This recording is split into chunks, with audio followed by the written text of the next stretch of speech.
चलो जी ध्यान दो, हम लोग एक एक ग्रंथि ब्रेन में 2 ग्रंथि के बारे में पढ़ चुके हैं। मस्तिष्क के बताया मुख्य कुल मिलाकर 3 ग्रंथियां होती हैं। पहला ग्रंथि क्या बताए थे? हाइपोथैलम। फिर उसके बाद कौन था? पीनियल ग्रंथि। और ये तीसरा हमारा पीयूष ग्रंथि, इसको इंग्लिश में बोलते हैं पिट्यूटरी ग्लैंड। ठीक है, अब देखो ध्यान से, जैसे कि क्या होता है, ये हमारा पूरा ब्रेन है, ये हमारा पूरा ब्रेन है। यह पूरा का पूरा ब्रेन क्या होता है, इसी ग्रंथि के ऊपर आता है, पिट्यूटरी ग्रंथि। जैसे नीचे पिट्यूटरी ग्रंथि है, उसी के ऊपर पूरा ब्रेन रहता है, पूरा हमारा मस्तिष्क रहता है। तो ये क्या होता है, लगभग उसके आधार में क्या होता है, यह ग्रंथि मस्तिष्क के आधार में होता है। पहले इस ये ग्रंथि है, उसके ऊपर क्या पूरा मस्तिष्क रखा, तो मस्तिष्क की कहाँ पर रहता है, आधार में होता है। अब देखो, यह बहुत ही छोटी ग्रंथि, यह ग्रंथि कैसे होती है, सबसे छोटी ग्रंथि नहीं, बहुत ही छोटी ग्रंथि है। इसका वजन लगभग 0.6 ग्राम होता है। कितना होता है? 0.6 ग्राम। अब ध्यान से, यह पूरे शरीर को नियंत्रित करता है। यह जो ग्रंथि है लगभग पूरे शरीर को क्या होता है, नियंत्रित करता है। और क्या होता है, इससे मुख्यतः 4 प्रकार के हार्मोन्स स्रावित होते हैं। हमें सभी के बारे में नहीं पढ़ना है, हमें बस यह पढ़ना है कि इससे मुख्यतः कौन काम करते हैं। पूरे शरीर को तो कंट्रोल करता है, लेकिन उसमें से जो सबसे ज्यादा जरूरी अभी हम लोग को जो पढ़ना बस वो पढ़ना है। लेकिन बस नाम याद रख लो कि आगे जाके तुम लोग को काम देगा। तो इससे मुख्यतः कितने हार्मोन रिलीज होते हैं? 4। कौन कौन सा? LTH, STH, STH, हाँ TSH, STH, LTH and vasopressin. ठीक है, इन सभी का तुम्हें काम नहीं पढ़ना, बस नाम याद रख लो। और बाकी हम लोग इसका जो मुख्य काम होता है वो देख लेंगे, और बाकी इन सभी को डिटेल में कहाँ पढ़ेंगे, आगे की बड़ी कक्षा में। ठीक है, ध्यान से। तो TSH क्या बोलते हैं इसको? Thyroid stimulated hormone, thyroid stimulated hormone. दूसरा क्या, ये आगे हम लोग पढ़ेंगे तो यहाँ पर थोड़ा सा इसका जिक्र आएगा तो समझा देंगे। थायराइड स्टिमुलेटेड हार्मोन आगे हम लोग पढ़ेंगे, थायराइड ग्लैंड में है, यानी थायराइड ग्रंथि जो कि गर्दन में होती है, यहाँ पे हमारे गर्दन में, वहाँ पढ़ेंगे तो इसका हम लोग थोड़ा सा समझा देंगे। बाकी डिटेल में हम लोग जो बड़ी कक्षा में वो सब पढ़ा देगा।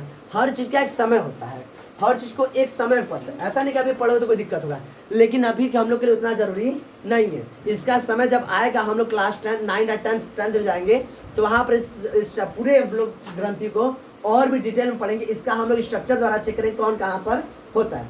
बात समझ रहा है? तो आगे देखो, तो पहला क्या है? TSH यानी थायराइड स्टिमुलेटेड हार्मोन। दूसरा हमारा STH है, तो इसको क्या बोलते हैं? सेमेटो और क्या है? Tropic hormone, somatotropic hormone. अगला है LTH, इसी को मतलब कि क्या करता है, दूध के बनाने काम करता है।